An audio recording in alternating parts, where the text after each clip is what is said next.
All right, so day 9, live here at the studio. Got Patrick with me. This is the 31 Days of Halloween 3 challenge. Please like and subscribe Yes. to the SBF social medias.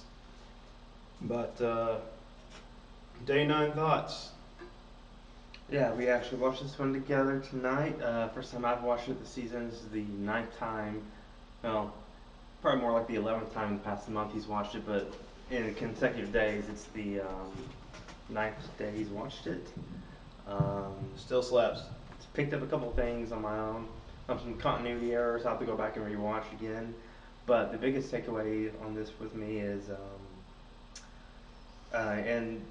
years ago, I read on a forum that someone was like, "Oh, that's kind of cool," but like, for some reason today it picked up for me like when he's at the very end when he's going through the channels and saying, turn the first channel off, the second channel off, the third channel. You know, when people try to figure out what happened at the end of the movie, if he was successful or not, lots of people are like, well, he was successful because the tongue-in-cheek thing was he kept saying the third channel, turn off the third channel. With Halloween 3, it's the third movie.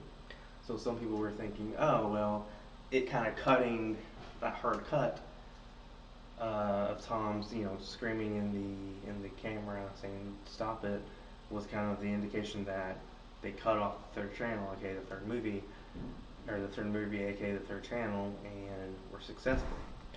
Again, just like I told Shelby not that long ago, the novelization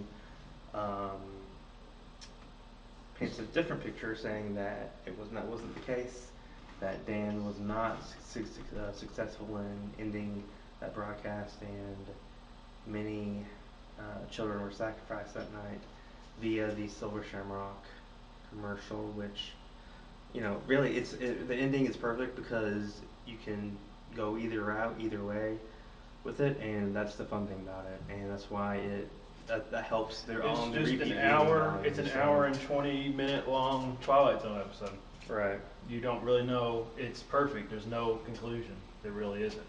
But I don't see how there wasn't. Chalice stopped 2/3 of the people from dying in the American audience, but I make the argument: how many international markets was this commercial playing in? Mm-hmm. I mean, Cochrane was from Ireland. Are you telling Yeah. me he didn't at least have a base in the UK and Ireland on And TV? and what was the one dude, Buddy, his family's name, his dad, the one that was a buyer from Cochrane. He basically was telling Dan Chalice how much he was an inventor of like all these gags and Well, tricks yeah, and stuff. he's been inventing stuff worldwide. He was like a prankster. Like it was Right. all So prank stuff. So the he has thing an is, international market. this Silver guy, Shamrock this does. guy being the businessman he is, and could be kind of, get everything down to the, all the details in line. You're gonna tell me he doesn't have a contingency plan where if something goes awry, he doesn't have a fallback or a Well, yeah, successor. and I think that's the whole point. Is like it was witchcraft and technology, and Dan Chalice destroying the factory did not destroy the process because Right, it was it's already true. set in motion. Each one of those chips was its own instance, Right. and the programming on television networks It was is already sent completely out. decentralized.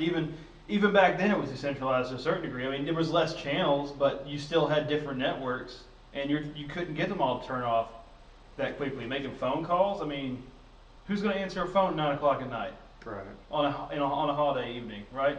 I mean, so I guess you can make the argument that Halloween isn't celebrated in every country, but yeah, True. I mean, how would you know that there wasn't some kind of other holiday that got co-opted for a Silver Shamrock scheme?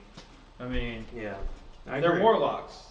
They're using dark magic. They can figure out lots of ways to do it. And let us know in the comments um, which of the three skeleton, pumpkin, or which were those? Which one is your favorite mask? And remember to tune in for the big giveaway, 9 o'clock.